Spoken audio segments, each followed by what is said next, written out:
जय हिंद दोस्तों आज की इस वीडियो में हम लोग अध्ययन करेंगे क्लास 10th में मैथ में जो हम लोग अनसॉल्व की तैयारी कर रहे हैं, जिसमें आज हम लोग सेट 6 सीए को करेंगे। ठीक है, सीए को करने वाले हैं, जिसमें आज हमारे पास सीए का जो पहला क्वेश्चन है ये है कि एचसीएफ 99 और 153 है। एचसीएफ क्या है? 99 और 153। इनका आप लोग एलसीएम ज्ञात करोगे तो 9 आपके पास दिया गया है। 9 से काटो 11, 11 से गुणा करो, 11 तिया 33, 3 11 5 55, 3 58, 5 11 और 5 16, 1683, जो कि आप लोग देख पा रहे हो ऑप्शन नंबर ए सही है। क्या सही है? ऑप्शन नंबर ए आपके पास सही है, बिल्कुल ठीक। अब देखो आप लोग इसी के आप लोग बी पार्ट को, बी पार्ट में है एक थैले में 3 लाल और 2 काली गेंदें हैं। लाल गेंदों की संख्या कितनी है? 3। काली गेंदों की संख्या कितनी है? 2। तो कुल गेंदें कितनी हो गई? 5। ठीक है, और थैले में से एक गेंद निकाली गई है, उस गेंद की नीली होने की प्रायिकता ज्ञात कीजिए। तो नीली गेंदें 2 है तो 2/5, और 2/5 जो है बी ऑप्शन में है, तो हम लोग बी ऑप्शन को सही कर लेंगे, है ना। इसके बाद देखो क्वेश्चन नंबर 3 में है माध्यक का वर्ग होगा। तो बारंबार तो सबसे अधिक है 8 के, और 8 का जो माध्यक का वर्ग है वो 8 से 12, यानी ऑप्शन नंबर सी में है। तो इसमें ऑप्शन नंबर सी को आप लोग सही कर लोगे, ठीक है ना। और देखो इसमें 4 नंबर में है बंटन का बहुलक का वर्ग है। तो सबसे अधिक जो है 23 है, और 23 की जो क्या नाम बहुलक का वर्ग है वो है 20 से 30, यानी ऑप्शन नंबर सी है। तो इसमें ऑप्शन नंबर सी कर लोगे, ठीक। तो 3 में भी सी कर लोगे और 4 में भी सी कर लोगे, ठीक। 3 में भी सी है आपके पास और 4 में भी सी है आपके पास। 5 नंबर को देखो, 5 नंबर में किसी सिक्के को एक बार उछालने पर, सिक्के के 2 पहलू होते हैं, तो हेड आने की प्रायिकता, तो हेड आने की भी प्रायिकता 1/2 होगी और टेल आने की प्रायिकता भी 1/2 होगी, जो कि डी ऑप्शन में है। तो हम लोग 5 नंबर में डी ऑप्शन को सही कर लेंगे, ठीक। 144 के अभाज्य गुणनखंड कई बार बता चुके हैं कि पहला ऑप्शन सही है, 2 की घात 4 3 की घात 2, ठीक। 2 की घात 4 और 3 की घात 2, मतलब पहला ऑप्शन सही है इसमें। 144 का तो कर लोगे आप लोग, 144 और 156 दोनों बता चुके हैं। इसके बाद है आपके पास 3,4 की x अक्ष से दूरी क्या होगी। देखो 3,4 है, तो 3,4 है, तो ये x अक्ष से दूरी है और ये y अक्ष से दूरी है। y अक्ष की बात की जाए ये लेना, x अक्ष की बात की जाए तो ये लेना। तो 4 जो है हमारे पास ऑप्शन नंबर डी में है, ठीक। 7 नंबर में, अच्छा 7 नंबर में 54, चलो 8 नंबर पहले कर लेते हैं डी। 7 नंबर में 54 और 336 का एचसीएफ, तो 54 और 336 का एचसीएफ करोगे तो 54 और 336, ठीक। ऐसी संख्या से काटोगे दोनों कट जाए, तो 2 से काटो तो 2 27, फिर 2 एकम 2 1, 2 छिंग 12, 2 अट्ठे 16। अब काटो 3 से, 3 निम 27, 3 बचे 15, तिछक 18, ठीक है। अब किससे काटोगे? तो अब ऐसी कोई संख्या नहीं, 2 कट जाए तो 2 तिया 6, तो 6 जो है यही एचसीएफ है। तो एचसीएफ क्या है हमारे पास? 6 है, और 6 देख पा रहे हो आप लोग ऑप्शन नंबर बी में है। तो 7 नंबर में ऑप्शन नंबर हम लोग बी को करेक्ट करेंगे, ठीक। चलिए 8 नंबर को बताते हैं आप लोगों को। 8 नंबर में हमारे पास कि 8 में बता चुके, 9 नंबर देखो, द्विघात समीकरण 3x² + 5x + 3 के मूल है, ठीक, मूल है। तो 3x² + 5x + 3 बराबर 0 के मूल है। मूल के लिए सबसे पहले बीच की दूरी निकाल, सॉरी गुणनखंड करो। 3 3 9, गुणनखंड पॉसिबल नहीं है, तो गुणनखंड जब पॉसिबल नहीं है तो विविधकर ही लगा दो। तो इसे a मान लो, इसे b मान लो, इसे c मान लो। विविधकर होता है b² - 4ac, किसके बराबर? d के बराबर। तो b का मान हमारे पास 5, 5 का वर्ग 25, 4 × a का मान 3 और c का मान 3, तो 4 तिया 12, ठीक। 4 तिया 12, 12 कम 12 पंचू 12 36। तो हम लोग कहेंगे d बराबर 25 - 36, घटा लो तो d बराबर -11। ये काल्पनिक मान है, ये क्या है? काल्पनिक। प्लस आ जाए तो वास्तविक, माइनस आ जाए तो काल्पनिक। तो जब ये काल्पनिक है तो हम लोग कहेंगे ऑप्शन नंबर हमारे पास सी सही है, क्योंकि सी में क्वेश्चन दिया गया वास्तविक नहीं है। तो हम लोग 9 नंबर में सी ऑप्शन को सही कर लेंगे, ठीक। 9 नंबर में हम लोग किसे सही कर लेंगे? सी ऑप्शन को सही कर लेंगे, ठीक है। अब चलिए 10 नंबर को करते हैं। 10 नंबर को देखिए, 10 नंबर में है कि x - y बराबर 2 और x + y बराबर 2। तो x - y बराबर 2 और x + y बराबर 2, ठीक। तो एक काम करते हैं, ये समीकरण 1, ये समीकरण 2, समीकरण 1 2 को जोड़ेंगे, y से y कैंसिल, 2x बराबर ये 4, 2 दूनी 4, x बराबर 2, x का मान 2 है, एक्स का मान अगर हम लोग यहाँ रख देते तो वाई का मान 0 हो जाएगा, तो वाई का मान है 0। तो 2,0 दोनों देखो, तो 2,0 ऑप्शन नंबर डी में है। ऑप्शन नंबर डी में है एक्स 0 और वाई मतलब एक्स 2 और वाई 0, जो कि ऑप्शन नंबर डी में है। ठीक है। अब देखो क्वेश्चन नंबर 11, दो संख्याओं का योगफल। योगफल का मतलब क्या होता है, प्लस में है। दो संख्याओं का योगफल 8 है, तो हम लोग करेंगे x प्लस वाई बराबर 8, और अंतर 2 है। अंतर का मतलब घटाना है, x माइनस वाई बराबर 2 है, तो संख्याएं होगी। तो ये इससे कैंसिल, ये 2x बराबर 10, 2 पंचे 10, तो x बराबर 5, x का मान यहाँ रख दोगे, y बराबर 3 आ जाएगा, तो y बराबर 3, 5,3, और 5,3 जो है ये बी ऑप्शन में है। किसमें है, बी ऑप्शन में। तो 11 नंबर में हम लोग बी ऑप्शन को सही करेंगे। ठीक है, चलिए अब देखिए आप लोग 12 नंबर को। 12 नंबर में है कि समांतर श्रेणी 10, 7, 4 डॉट डॉट डॉट का 20वां पद, तो मतलब 10, 4, 10, तो ए जो है 10 है, और डी जो है 7 से 10 घटा दोगे -3 है। 20वां पद, ये कल के वीडियो में बता चुके हम, तो ए प्लस 9 डी कर लोगे 20वां पद। तो ए का मान है हमारे पास 10 और प्लस 9 -3, 9 से 27 घटा दोगे -17 बचेगा, और -17, रुक जाओ, इन्होंने कहा है समांतर श्रेणी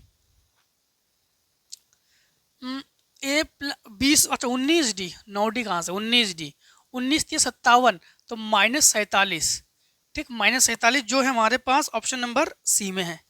किसमें है, ऑप्शन नंबर सी में। तो ऑप्शन नंबर सी कर लेंगे 12 नंबर में।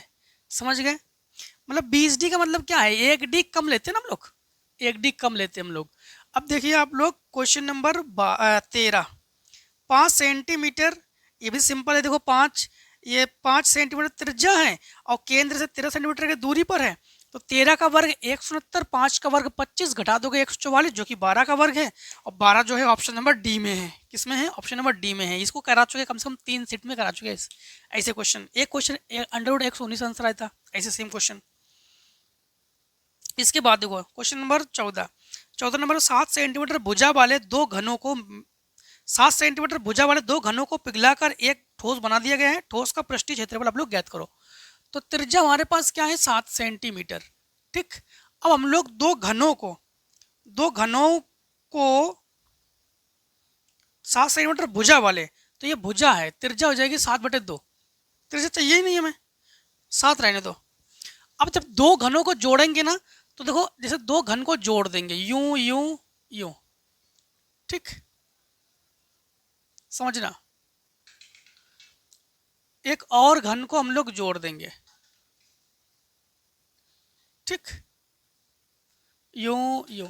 अब ये अगर हमारे पास 7 सेंटीमीटर है, तो ये 7 सेंटीमीटर है, तो ये भी 7 सेंटीमीटर की भुजा होगी ना, तो 7 7 14, तो यल तो हमारे पास है 7 सेंटीमीटर, बी भी हमारे पास 7 सेंटीमीटर चौड़ाई, और ऊंचाई हो जाएगी हमारे पास 14 सेंटीमीटर। तो पृष्ठीय क्षेत्रफल यश बराबर 2 LB plus BH plus HL, ये फार्मूला होता है ना।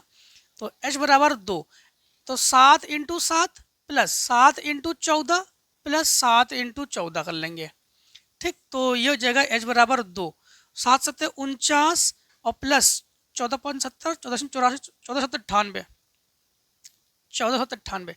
इन तीनों को जोड़कर 2 से गुणा कर देंगे, 490 हमारे पास आंसर आ जाएगा, ठीक, 490, जो कि ऑप्शन नंबर ए में है। 14 नंबर में क्या है, ऑप्शन नंबर में ए में। एक बार चेक कर ले 7 सेंटीमीटर भुजा वाले दो घनों के सिरों को मिलाकर ठोस का संपूर्ण पृष्ठीय क्षेत्रफल, तो 8 8 16, एक बार चेक कर, 700, ये 7 सेंटीमीटर है ना, 7 7 49, ठीक, 728 और 2 7 2 9, ठीक है, 98, तो 8 8 16, 16 और 9 25, ठीक है, आ जाएगा। अब देखिए आप लोग क्वेश्चन नंबर 15 नंबर को, ठीक, 15 नंबर को, 15 नंबर में है 21 सेंटीमीटर त्रिज्या वाले एक चाप केंद्र पर 30 अंश का कोण आंतरित करता है, चाप की लंबाई बताइए। देखो चाप की लंबाई का फार्मूला होता है थीटा बटे 360 2 पाई आर। तो यहाँ पर थीटा का मान हमारे पास है 30 अंश बटे 360 इंटू 2 इंटू पाई का मान 22/7 और आर का मान है हमारे पास 21। ठीक, 7 तिया 21 और ये कैंसिल और 12 तिया 36, 3 चौको 12, 2 दूनी 4, तो 2 11 22, तो 11 सेंटीमीटर। और 11 सेंटीमीटर देखोगे तो सी ऑप्शन में है। 11 सेंटीमीटर किस ऑप्शन में है? सी ऑप्शन में है। ठीक, अब देखिए आप लोग 16 नंबर को। ठीक, देखिए 16 नंबर को। 16 नंबर में है हमारे पास कि tan थीटा बराबर a बटे बी। tan थीटा बराबर a बटे बी, तो b sine theta minus a cos theta बटे में b sine theta plus a cos theta का मान ज्ञात करो। इसमें हम लोग क्या करेंगे? कॉस थीटा से भाग करेंगे। क्या करेंगे? कॉस थीटा से भाग करने पर तो b यहाँ पर साइन थीटा बटे cos theta minus a cos theta बटे कॉस थीटा पूरे के बटे में b साइन थीटा बटे cos theta plus a cos theta बटे कॉस थीटा। इससे ये कैंसिल, इससे ये कैंसिल, साइन बटे कॉस 10, तो ये b tan theta minus a, ये b tan theta plus a। tan theta का मान क्या है? a बटे b, तो b इंटू ए बटे b minus a, b into a बटे बी प्लस a। इससे ये कैंसिल, a से a 0, तो ये हो जाएगा 0 हमारे पास। तो 0 जो है b ऑप्शन में है। 0 किस ऑप्शन में है? 0 जो है बी ऑप्शन में है। तो इसमें हम लोग बी ऑप्शन को करते हैं 16 नंबर में। 17 नंबर को देखो अब। ठीक, 17 नंबर को करते हैं। 17 नंबर 17 नंबर में हमारे पास है कि 3 कॉट ए बराबर 4, 3 कॉट ए बराबर 4, तो सेक ए का मान निकालेंगे। इसको बटे में पहुंचा दो। कॉट ए बराबर 4 बटे 3। कॉट ए क्या होता है? आपको लाल बटे का याद है ना? तो यहाँ पर कॉट का फार्मूला क्या होता है? देखो ये होता है आधार बटे कर्ण। तो ये आधार और ये सॉरी लंब, ये आधार और ये लंब। तो आधार क्या है हमारे पास? 4, लंब क्या है? 3, तो निश्चित ये 5 है। और सेक का फार्मूला होता है कर्ण बटे आधार। तो सेक जो है ये हो जाए कर्ण बटे आधार, तो कर्ण बटे आधार 5/4। और 5/4 जो है ऑप्शन नंबर डी में है। किस में है? ऑप्शन नंबर डी में है, 5/4। देखिए अब आगे क्वेश्चन आप लोग 18 नंबर को। 18 नंबर में हमारे पास है साइन 2a बराबर √3/2। तो साइन 2a बराबर √3/2, ये साइन 60 का मान है। तो साइन 2a बराबर साइन 60, साइन से साइन की तुलना, 2a बराबर 60, तो a बराबर 30 अंश। और 30 अंश जो है आपके पास ऑप्शन सी में है। 30 अंश कहाँ पर है? ऑप्शन नंबर सी में है। अब देखिए हम लोग 19 नंबर पहुंच गए हैं। ठीक है, कहाँ पहुंच चुके हैं? 19 नंबर में। तो 19 नंबर को करते हैं। 19 नंबर में है 2 cos 3 थीटा, 2 cos 3 थीटा बराबर 1। इसको बटे में ले जाओ। cos 3 थीटा बराबर 1/2, ये cos 60 का मान है।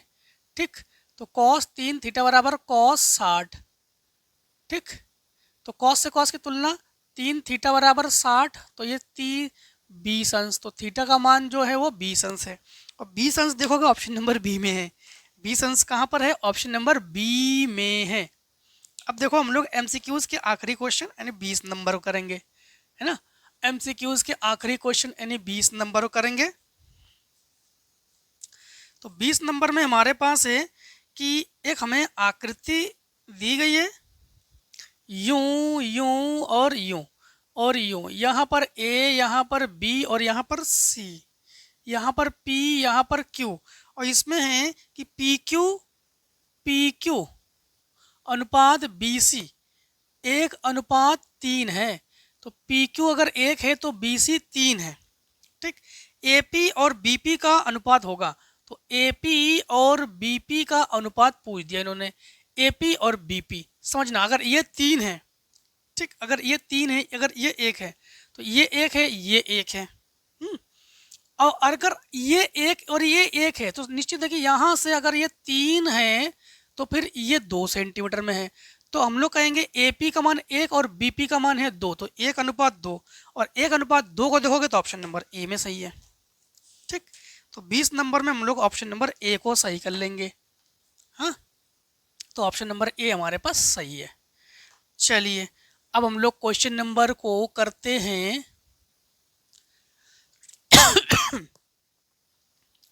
वर्णनात्मक प्रश्न करेंगे। आंसर एक का दिया गया है इसमें, लिखने उत्तर 1 और का। देखो उत्तर 1 के का में हमारे पास ये दिया गया है, सिद्ध कीजिए कि 4 प्लस √2 अपर में संख्या है। सबसे पहले हम लोग क्या करते हैं, इसमें मानते हैं कि माना 4 प्लस √2 एक परमेय संख्या है, जबकि हम लोग जानबूझ के गलत मान रही है। हम लोग जानते हैं कि ये परमेय संख्या नहीं है, फिर भी परमेय संख्या मान रहे हैं। और इसे किसके बराबर कर देंगे, इसे हम लोग जानते हैं कि अगर P/Q के बराबर कर दोगे ना तो आप लोग कहोगे ये परमेय संख्या है, परमेय संख्या बराबर कर सकते हैं। जिसमें अंडर ना हो केवल उसी को ही पक्षांतर करोगे, तो √2 बराबर P/Q -4।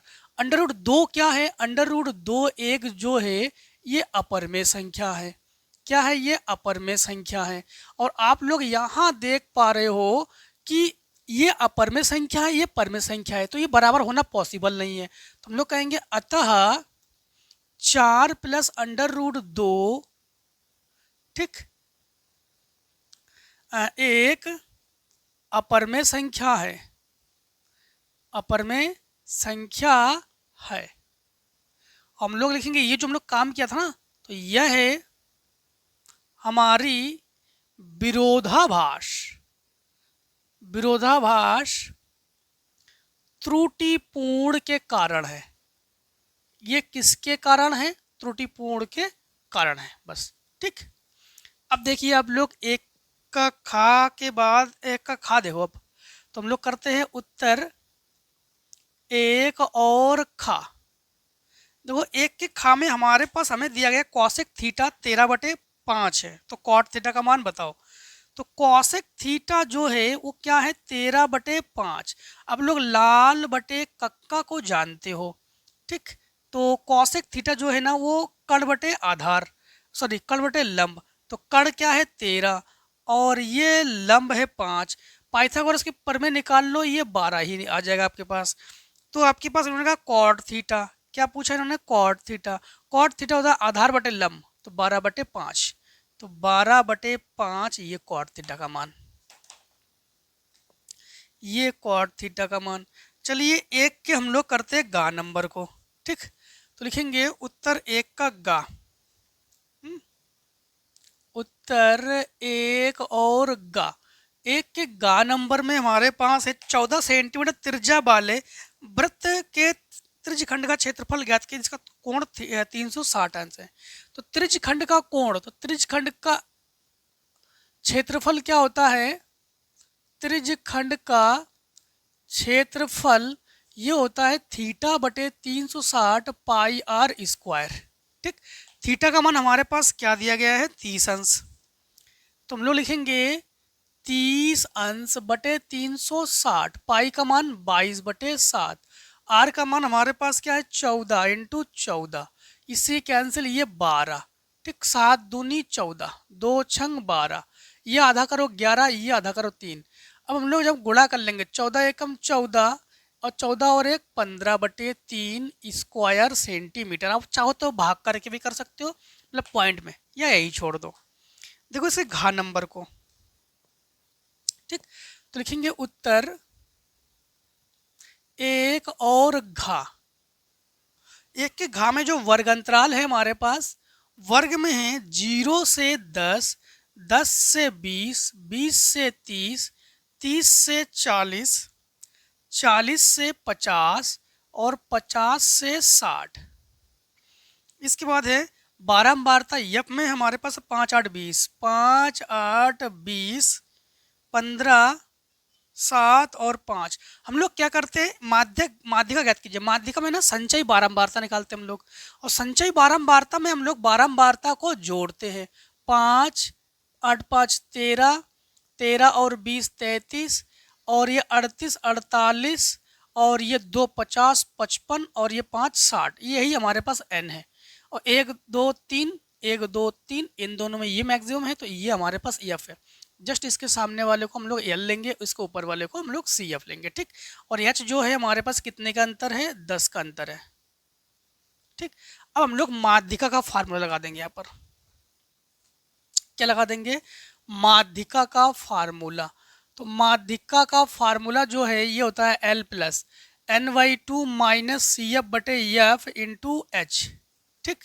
बस इसके अकॉर्डिंग मान को रख देंगे। तो यहाँ लिखेंगे हम लोग L के जगह हम लोग क्या लिखेंगे, L के जगह 20 प्लस N/2 60 का आधा 30 माइनस CF के जगह 13 बटे F के जगह 20 इंटू H के जगह 10 10 दूनी 20। तो लिखेंगे M बराबर ये 20 प्लस 13 से ये घटा दोगे 17 बटे 2। तो हम लोग कहेंगे कि 20 प्लस 2 अट्ठे 16 1 2 पंचे 10 28.5। तो M बराबर 28.5, ये आंसर आ जाएगा, ठीक। ये आ गया आंसर आपके पास। इसके बाद देखो क्वेश्चन नंबर, आप लोग मध्य दूरी तो आप लोग ज्ञात कर लोगे, अंडर रूट में x1 माइनस x2 का whole square plus y1 minus y2 का होल स्क्वायर। और 2 y 10,3 के बीच की दूरी 10 मात्रा के y का मान ज्ञात करो। ये सवाल आपको बता चुके हैं हम, अभी बताते हैं। अभी बताते हैं, नहीं बता चुके तो बता देंगे, हमें लग रहा है बता चुके। हाँ, ये सवाल देखो आप लोग, तो समदूरस्थ वाला है। चलो फिर इतने को स्क्रीनशॉट ले लो, ठीक है। और फिर इसको हम लोग देखते हैं। ये आपको बता चुके हैं हम सेट नंबर 4 में। सेट 4 क्वेश्चन नंबर 1 का घ है, ठीक है। तो चलिए इतने को स्क्रीनशॉट ले लीजिए। चलिए अब हम लोग क्वेश्चन नंबर 2 को करते हैं। 2 में 5 खंडों को हल कीजिए। तो उत्तर 2 का, ठीक। 2 के काम नंबर में है कि द्विघात बहुपद p माइनस 1 फिर x स्क्वायर, p माइनस 1 फिर x स्क्वायर, और प्लस px प्लस 1 बराबर 0 और 1 शून्यक, मतलब x बराबर -3 है। तो p का मान आप लोग ज्ञात कर लो। 1 शून्यक की बात की जाए तो वहां पर आप लोग x का ही मान ले लिया करो वो। तो यहाँ पर हम लोग p माइनस 1 और ये लिखेंगे -3 का स्क्वायर, p -3 और प्लस 1 बराबर 0। तो p माइनस 1 3 का वर्ग 9 प्लस माइनस p, चलो 3 ऐसे कर लो, प्लस 1 बराबर 0, -3 p करना था। 9 गुणा कर लेंगे 9p माइनस 9, और ये -3p प्लस 1 बराबर 0। 3p 9p घटा देंगे 6p, 9 से ये घटा लेंगे -8 बराबर 0। इसको उधर ले जाओ। तो p बराबर 8 बटे 6, ये आधा करो 4, ये आधा करो 3। तो p बराबर 4 बटे 3, यही आंसर। तो इन्होंने कहा p का मान ज्ञात करके दीजिए। तो p का मान हमारे पास क्या है, 4 बटे 3, ठीक। अब देखिए आप लोग क्वेश्चन नंबर दूसरे का खा नंबर। दूसरे खा नंबर में है p के किन मानों के लिए अद्वितीय हल है, समझना। उत्तर 2 और खा। तो ये करेंगे हम लोग उत्तर 2 और खा। 2 के खा नंबर में हमारे पास है 4x plus P boy, 4x plus P boy plus 8 बराबर 0, और एक है 2x प्लस 2y प्लस 2 बराबर 0 का अद्वितीय हल है। अद्वितीय हल का मतलब क्या होता है कि नॉट इक्वल a1 बटे a2 और b1 बटे b2 नॉट इक्वल्स टू हो, ठीक। तो अद्वितीय हल में हम लोग जानते हैं कि जो अद्वितीय हल है ना, तो अद्वितीय हल में क्या होता है कि a1 बटे a2 is not equals to b1 बटे b2। तो हम लोग क्या करेंगे कि यहाँ पर लिखेंगे 4 बटे 2 और is not equals to p बटे 2, ठीक। तो 2 दूनी 4, इसे गुणा में पहुंचा दो। तो p not equals to 4, p का मान 4 के अतिरिक्त सब कुछ है, ठीक। तो p का मान क्या नहीं है, 4 नहीं है। तुम लोग कहेंगे p का मान 4 के अतिरिक्त है, मतलब अतिरिक्त का मतलब क्या है, 4 को छोड़कर बाकी पी के लिए सत्य है। ठीक, देखो दूसरे का गा नंबर, तो उत्तर 2 और गा। ठीक, दूसरे का गा, तो दूसरे गा नंबर जो है हमारे पास, सिद्ध कीजिए कि किसी वृत्त के बाह्य बिंदु को वृत्त के केंद्र पर मिलाने वाली रेखाखंड उसी बाह्य बिंदु से खींची गई वृत्त की दो स्पर्श रेखाओं के मध्य बराबर कोण बनाती है। तो देखो सबसे पहले वृत्त की बात की जा रही है, इन्होंने क्या कहा, वृत्त की बात की जा रही है, सबसे पहले एक वृत्त बनाएंगे। तो हम लोगों ने एक वृत्त बना लिया। इन्होंने कहा है कि सिद्ध कीजिए कि वृत्त के बाह्य बिंदु को वृत्त के केंद्र पर मिलाने वाली रेखाखंड, ठीक, उसी बाह्य बिंदु से खींची गई वृत्त की दो स्पर्श रेखाओं के साथ बराबर कोण बनाती है। दो स्पर्श रेखाओं के साथ, एक स्पर्श रेखा यू बना लो, एक स्पर्श रेखा यू बना लो, ठीक, और केंद्र को मिलाने वाली रेखा यू बना लो, इनके साथ यू बना लो, इनके साथ यू बना लो। यहाँ पर ओ नाम दे दो, यहाँ पर पी नाम दे दो, यहाँ पर ए नाम दे दो, यहाँ पर बी नाम दे दो। अब समझना, सबसे पहले हम लोग क्या क्या कंडीशन लिखते हैं। कंडीशन नंबर 1 लिखते हैं कि दिया है, कंडीशन नंबर 2 लिखते हैं कि सिद्ध करना है, और कंडीशन नंबर 3 पे उपपत्ति या रचना अगर करोगे रचना, नहीं तो उपपत्ति। ठीक, समझना, सबसे पहले हमारे पास दिया है, क्या दिया है समझो। इन्होंने जो दिया हमारे पास, ये दिया है कि सिद्ध कीजिए वृत्त के बाह्य बिंदु पर वृत्त के केंद्र पर मिलाने वाली रेखा। तो हम लोग कहेंगे COR एक वृत्त है, ठीक, जिसमें PA और PB दो स्पर्श रेखाएं हैं। ये भी लिखना, जिसमें PA तथा PB दो स्पर्श रेखाएं है। ठीक, अब हमारे पास सिद्ध करना है, क्या सिद्ध करना है सुनना। इन्होंने कहा है कि स्पर्श रेखाओं के साथ कोण बराबर बनाती है, कोण जो है वो बराबर है। तो हम लोग कोण P कौन कोण बना रहा है पहले ये भी देख ले। सिद्ध कीजिए कि वृत्त के बाह्य बिंदु को वृत्त के केंद्र मानकर मिलाने वाली रेखाखंड उसी बाह्य बिंदु से खींची गई वृत्त की दो स्पर्श रेखाओं के साथ बराबर कोण बनाती है। ठीक है, तो एक काम कर लो, PAO कर लो या OAP कर सकते हो, हम PAO कर रहे हैं। तो कोण PAO और बराबर कोण PBO ये बराबर दिखाएंगे। अब उपपत्ति पे आ जाओ, उपपत्ति पे आ जाएंगे तो हम लोग कहेंगे APB में, तुम लोग कहेंगे त्रिभुज APB में। अब थोड़ा समझना, हमने टोटल त्रिभुज को ले लिया हमने। अब यहाँ पर देखो AP, ऐसा करो, OAP कोण OAP जानते हो कितने अंश पर है, ये 90 अंश पर है। OA लंब है ना, इस पर तो 90 अंश पर है, और OBP भी 90 अंश पर है। तुम लोग कहेंगे कोण OBP भी 90 अंश पर है, 90-90 तो ये दोनों बराबर है। तुम लोग कहेंगे कोण OAP बराबर कोण OBP, ये बराबर हो गए हमारे पास, और ये दोनों के दोनों कितने अंश पर है, 90 अंश पर है, अर्थात हम लोग कहेंगे इसको समकोण कहेंगे। अब देखो OA भुजा नहीं OP भुजा, OP भुजा किसके बराबर है, OP के। देखो OAP इस त्रिभुज में भी OP है, OBP इस त्रिभुज में OP है, तो OP भुजा OP के बराबर है। तो हम लोग कहेंगे ये उभयनिष्ठ है। क्या है ये, उभयनिष्ठ है। ठीक, समझ गए, ये क्या है, उभयनिष्ठ है। अब देखो, तो यहाँ पर ये जो है ये भी कोण बराबर है और ये भी कोण बराबर है, ये दोनों के दोनों भुजाएं भी बराबर है। तो हम लोग कहेंगे अतः ये जो त्रिभुज है ना OAP और OBP ये समरूप है। जब समरूप है तो इनके कोण भी बराबर होंगे। तो हम लोग कहेंगे अतः कोण PAO बराबर कोण PBO, तो ये दोनों बराबर होंगे। यही इन्होंने कहा था सिद्ध करके दे दो, ये सिद्ध करके हम लोग इनको दे चुके हैं। अब देखो उत्तर 2 के घ में, ठीक, उत्तर 2 के घ में, उत्तर 2 के घ में हमारे पास ये है कि सिद्ध कीजिए कि एक त्रिभुज की एक भुजा के मध्य बिंदु से होकर दूसरी भुजा के समांतर खींची गई रेखा तीसरी भुजा को समद्विभाजित करती है। देखो उत्तर 2 के घ में सबसे पहले इन्होंने क्या कहा कि एक त्रिभुज की एक भुजा के मध्य बिंदु को, जैसे त्रिभुज है तो एक कोई त्रिभुज बना लो। ठीक, ये हम लगता हम बता चुके हैं आपको किसी सेट में, रुक जाओ जस्ट मिनट। सेट 4 में तो नहीं बता चुके हम। लंबाई समान है, सेट 4 में 5 में ये है लंबाई समान है, और सेट है जो 4 है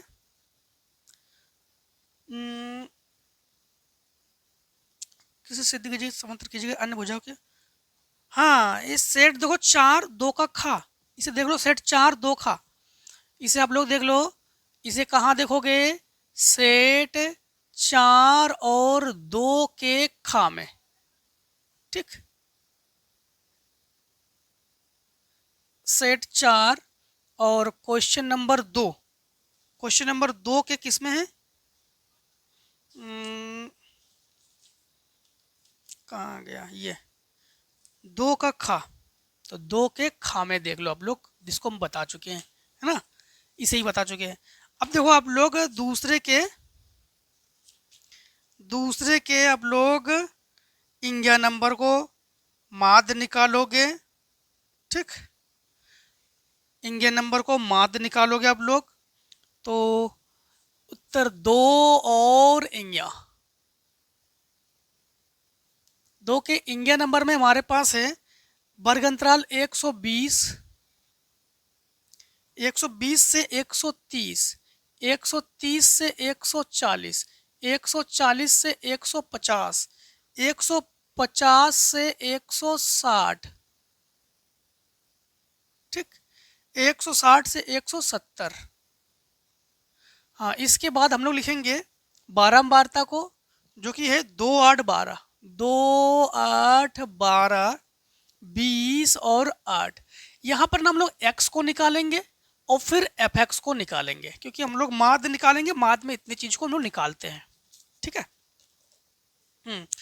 तो x कैसे निकालेंगे, x निकालेंगे, इन दोनों को जोड़कर आधा कर दो, या इन दोनों में कितने का अंतर है, 10 का अंतर है, तो 10 का आधा 5, इस 5 को इसको जोड़ते जाओ, तुम लोग कहेंगे 125, 5 इसमें जोड़ो, 135, 5 इसमें जोड़ो, 145, एक बार चेक करके दिखा देंगे, 155 और 165, देखो लास्ट में चेक करते हैं, ये हो गया हमारे पास 0 7 3 13 1 3, 330 का आधा करो, 2 एकम 2, 2 छिंग 12, 2 पंचे 10, 165 है।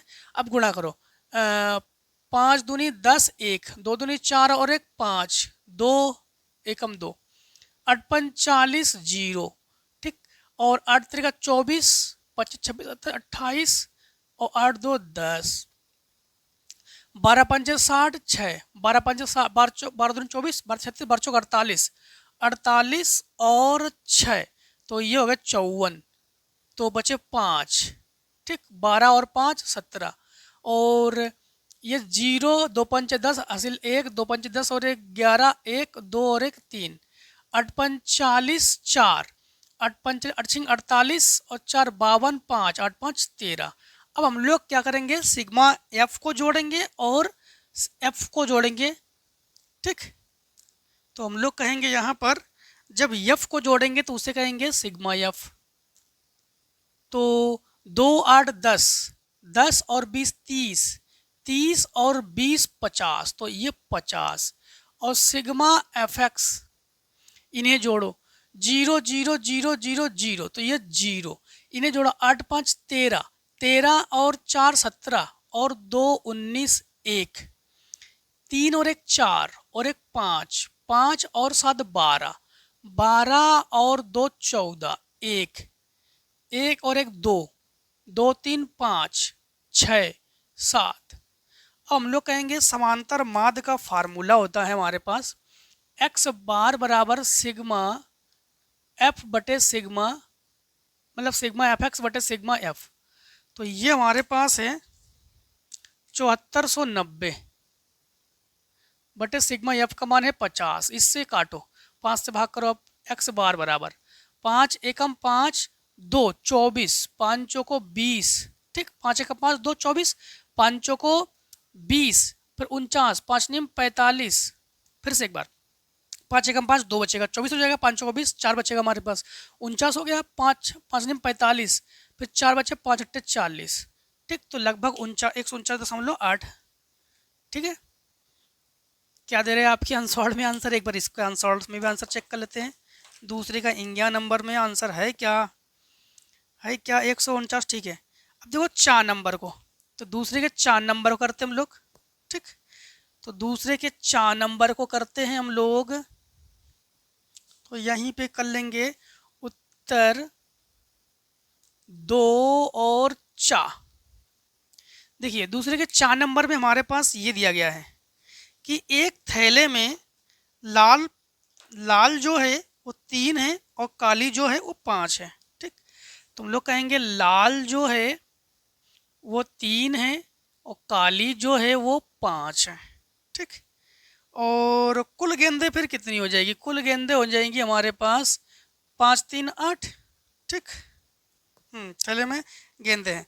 याद रखा, एक गेंद निकाली जाती है, इसकी क्या प्रायिकता है? लाल हो काली हो। तो सिंपल सिंपल दे दिया गया उन्होंने। लाल होने की प्रायिकता, तो लाल की प्रायिकता, लाल की प्रायिकता क्या होगी? लाल है 3 तो 3/8। अब काली की प्रायिकता, काली की प्रायिकता क्या होगी? काली की प्रायिकता होगी 5/8। ये आंसर, ये आंसर, ठीक। चलिए इतने को स्क्रीनशॉट ले लीजिए फटाफट, जिससे हम लोग क्वेश्चन नंबर 3 को करते हैं। अब हम लोग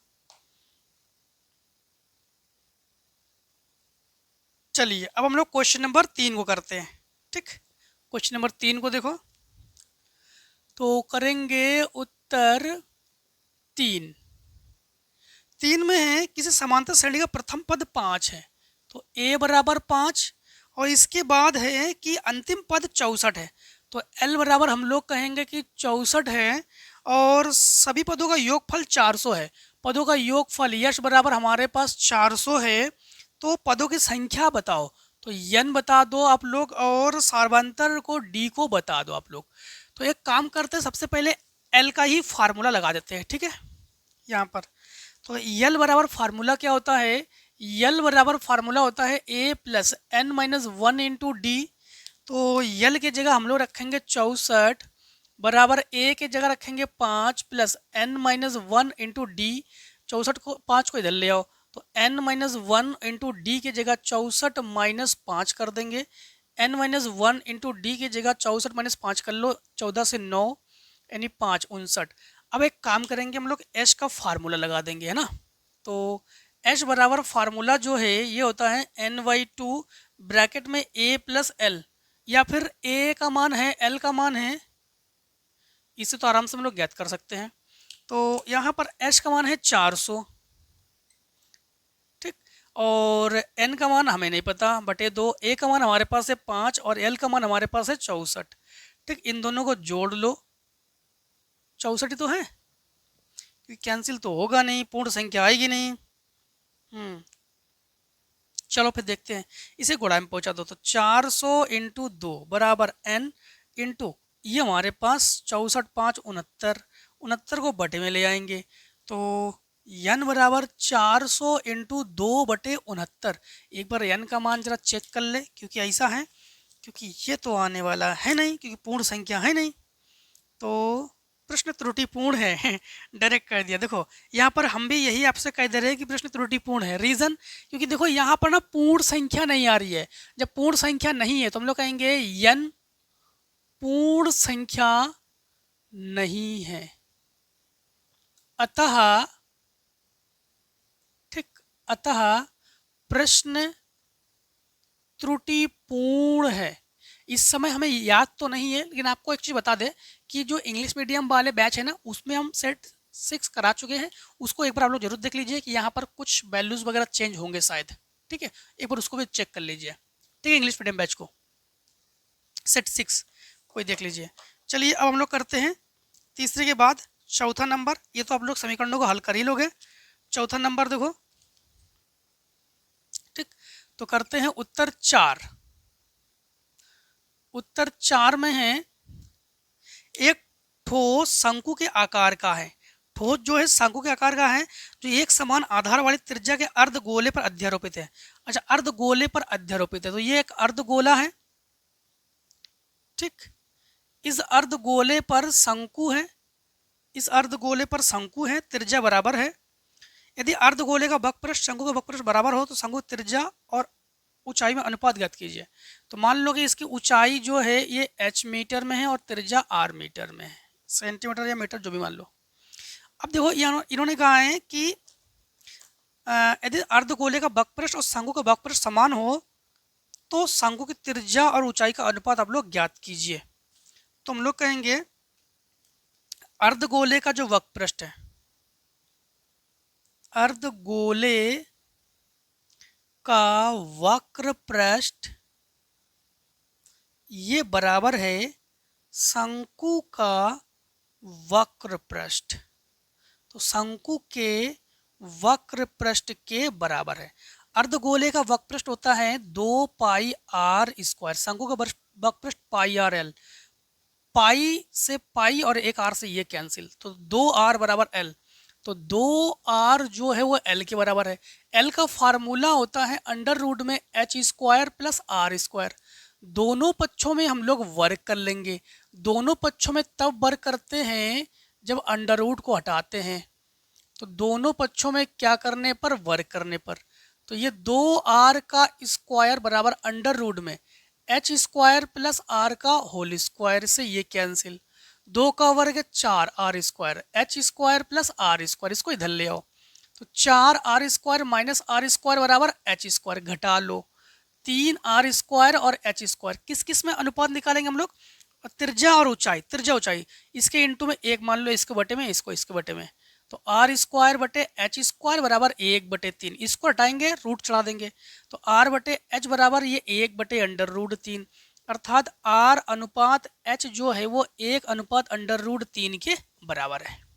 ठीक, समझ गए होंगे आप लोग। अब देखिए क्वेश्चन नंबर 4 का अथवा, बोर्ड एग्जाम में एक करना 4 का अथवा। तो हम लोग करेंगे उत्तर 4 और अथवा। ठीक, 4 के अथवा में है हमारे पास 2.4 सेंटीमीटर ऊंचाई और 1.4 सेंटीमीटर व्यास। तो h बराबर हमारे पास है 2.4 सेंटीमीटर और d जो है 1.4 सेंटीमीटर है। तो त्रिज्या 0.7 सेंटीमीटर की हो जाएगी ना। और ब्याज वाले ठोस बेलन से इसी ऊंचाई और इसी ब्याज वाला एक शंक्वाकार खोल काट लिया जाता है। शेष बचे ठोस का निकटतम वर्ग सेंटीमीटर तथा कुल पृष्ठीय क्षेत्रफल आप लोग ज्ञात कीजिए। तो यहाँ पर सेम है ऊंचाई भी। अब एक खोल को हम लोग काट ले रहे हैं, मतलब जैसे मान लो कि ये कोई एक बेलन है, ठीक, और इस बेलन से एक शंक्वाकार खोल को काट लेंगे, यूं और यूं शंक्वाकार खोल को काट लेंगे। इसकी ऊंचाई और रेडियस दोनों बराबर है, ठीक है, त्रिज्या दोनों बराबर है। तो इसकी ऊंचाई, अगर बेलन की ऊंचाई h है तो इसकी ऊंचाई भी h है, इसकी त्रिज्या भी r है। तो यहाँ पर हम लोग, इन्होंने कहा कि कुल पृष्ठीय क्षेत्रफल निकाल लो। कुल का मतलब ही होता है जोड़ना, तुम लोग कुल पृष्ठीय क्षेत्रफल। तो हम लोग लिखेंगे कुल पृष्ठीय क्षेत्रफल। कुल पृष्ठीय क्षेत्रफल में हम लोग निकालेंगे शंकु का वक्रपृष्ठ तो पाई आर एल प्लस गोले का क्या नाम, बेलन का वक्रपृष्ठ 2 पाई आर एच। ठीक, हाँ, यहाँ से हम लोग जो है तिर्यक ऊंचाई को निकाल लेंगे। यल बराबर अंडर रूट में H square plus R square. तो यल बराबर अंडर रूट में एच का मान हमारे पास है 2.4 का वर्ग है और ये 0.7 का वर्ग है। तो यल बराबर 2.5 आ जाएगा। ठीक, चेक कर लो एल। तो पाई आर ले लो कॉमन, तो यहाँ बचेगा एल प्लस 2h। पाई का मान 22/7, आर का मान 0.7, एल का मान 2.5, 2 इंटू एच का मान हमारे पास है, एच का मान 2.4। तो इससे काटेंगे 0.1, गुणा करेंगे 2.2, तो 2.2 इंटू ये हमारे पास देखो 2.5 है और प्लस 24 दूनी 48, 4.5 है, जोड़ 8 है, जोड़ लो 8 5 13, 1 बचेगा हमारे पास, 4 2 6 और 1 7। अब गुणा कर लो इसमें से, जब गुणा करेंगे 22 तिया 66 6, 22 पंचे 110, 26 132, 154, 154 और 6 160। तो 160, एक अंक दो अंक, यहाँ दशमलव। क्या कहा था इन्होंने?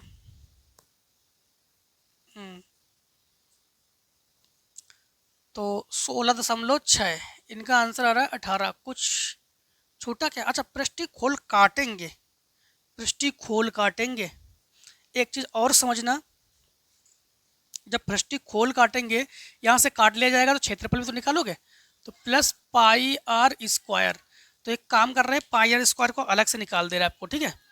तो पाई आर स्क्वायर जब निकालोगे तो पाई का मान 22/7, आर का मान 0.7 और 0.7, 7 से काटोगे 0.1, तो ये हो गया हमारे पास 22 एकम 22, तो 2.2 इंटू 0.7 गुणा कर लो, 7 दूनी 14, 7 दूनी 14, 1, 7 दूनी 14 और 1 15, ठीक 15। अब इन्हें जोड़ लो, ठीक। तो ये डायरेक्टली कर दे रहे 22, जो पाई आर स्क्वायर का मान है ना, ये है 1.54, ठीक। यही डायरेक्टली जोड़ दे रहे, यहाँ से हटा दे रहे इसको, पाई आर का मान, पाई आर स्क्वायर का मान। जब खोल काटेंगे तो पाई आर स्क्वायर निकालेंगे, तो यहाँ पर जोड़ लेंगे, तो ये आ जाएगा 6 4 10, 1 5 और 1 6, ठीक, 16 और 1 17.7, अर्थात हम लोग कहेंगे 18 वर्ग सेंटीमीटर, या यही वर्ग सेंटीमीटर कर लो, ठीक। चलिए अब एक काम कर लीजिए, इतने को स्क्रीनशॉट ले लीजिए, फिर हम लोग आगे क्वेश्चन करते हैं। चलिए अब हम लोग क्वेश्चन नंबर 5 को करते हैं, ठीक। क्वेश्चन नंबर देखो 5, तो लिखेंगे उत्तर 5 में हमारे पास है भूमि से स्थित यक्ष से ऊर्ध्वाधर टावर, यक्ष से ऊर्ध्वाधर टावर PQ के शीर्ष का उन्नयन कोण, Q का उन्नयन कोण 60 अंश है। तो PQ, तो P और Q, यहाँ पर P है, यहाँ पर Q है, का शीर्ष का उन्नयन कोण जो है ये 60 अंश है। उन्नयन कोण क्या है? 60 अंश है, ठीक है। और यक्ष से 40 मीटर ऊंचाई पर स्थित बॉय से, यक्ष से 40 मीटर ऊंचाई बॉय से, तो एक काम कर लो, यहाँ पर ले लो यक्ष और 40 मीटर ऊंचाई, तो ये 40 मीटर की ऊंचाई, और यहाँ पर बॉय से क्यू का उन्नयन कोण 45 अंश है, क्यू का उन्नयन कोण, तो बॉय से क्यू का उन्नयन कोण जो है ये 45 अंश है। तो ये 40 मीटर है, तो ये भी भाई 40 मीटर की ही ऊंचाई होगी ना, 40 मीटर है, तो बॉय से क्यू का टावर PQ की ऊंचाई तथा दूरी ज्ञात कीजिए, PQ की ऊंचाई और PX की दूरी ज्ञात कीजिए। मान लिया कि हमने दूरी बराबर x मीटर, यहाँ पर जो है हम लोग कोई भी नाम दे सकते हैं, यहाँ पर Z नाम दे दो आप लोग, ठीक, Z नाम दे दो। अब हम लोग सबसे पहले एक काम करते हैं, त्रिभुज ले लेते हैं QYZ में, त्रिभुज QYZ में, तो ये h मीटर है, तो h मीटर हम लोग कहेंगे 10 45 बराबर h बटे, ये x है तो ये भी x, 10 45 का मान 1 बराबर h बटे x, तो x बराबर h, समीकरण डाल दो 1।